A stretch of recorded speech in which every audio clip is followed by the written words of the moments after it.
मुंबई उत्तर पश्चिम मतदारसंघातून शिवसेना शिंदे गटाचे ज्येष्ठ नेते माजी मंत्री दीपक सावंत सर इच्छुक असल्याची माहिती आणि त्यांच्या नावाची चर्चा सुरू आहे. सर काय सांगणार, तुमच्या नावाची चर्चा सुरू आहे, तुमचं काय मत आहे?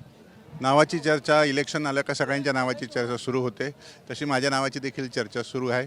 पण एक माननीय आमचे मुख्यमंत्री मुख्य नेते एकनाथरावजी शिंदे साहेब जे सांगतील ते आम्ही करू. मी त्याच भागात असल्यामुळे साहजिकच आणि माजी मंत्री असल्यामुळे साहजिकच माझ्या नावाची चर्चा होणं स्वाभाविक आहे.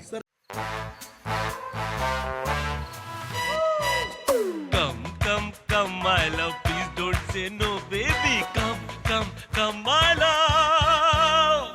वी गार्ड के air coolers extra large cooling pads के साथ जो अच्छों को ठंडा करे. V Guard air coolers, long lasting cooling. सर्वेमध्ये तुमचं नावाची चाचपणी झाली, लोकांची पसंती पण तुमच्या नावाला मिळते म्हणून पक्ष तुमच्या नावावर विचार करते अशी चर्चा आहे. पक्षाने जर संधी दिली आणि पक्षाला जर असं वाटलं की मी निवडून येऊ शकेन आणि मोदीजींचे हात बळकट करू शकेन तर निश्चितपणे मी तयारी करेन.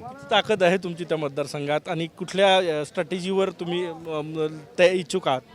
मी इच्छुक नाही आहे. मी विचारणा केली पक्षाने. मी स्वतःहून इच्छुक नाही आहे, पण मी त्या भागामध्ये प्रॅक्टिस करत होतो गेली 40 वर्ष. माझं हॉस्पिटल आहे, माझे नातेवाईक आहेत, सगळं म्हणजे त्याच भागातून मी लहानाचा मोठा झालो. संधी दिलीच लढणार.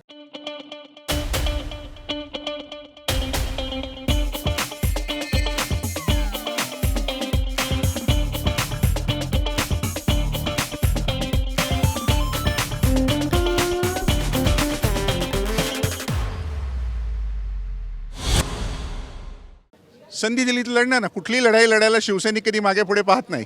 गेल्या 8 दिवसापासून नागपुरात ठाण मांडून आहे तुम्ही. पूर्व विदर्भातल्या ज्या जागा आहे म्हणजे त्या रामटेक असो नागपूर असो तिथे शिवसैनिक ॲक्टिव्ह करणे, स्ट्रॅटेजी आखणे या सगळ्या कामात तुम्ही आहे.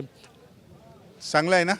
जे काम पक्षाने दिलं ते करणारे आम्ही आहोत. कारण शिवसेना प्रमुखांनी आम्हाला हेच शिकवलं आहे की भगवा झेंडा फडक्यावर ठेवायचा, मग तो रामटेकमध्ये असू दे, विदर्भात असू दे का मुंबईत असू दे. त्याप्रमाणे माझ्याकडे जी जबाबदारी दिली आहे ते मी पूर्णपणे पार पडतोय. तिथली जबाबदारी दिली तर ती देखील पार पाडीन. खूप खूप धन्यवाद. कॅमेरामॅन सचिन सॅमसह गजानन माटे, TV9 मराठी, भंडारा.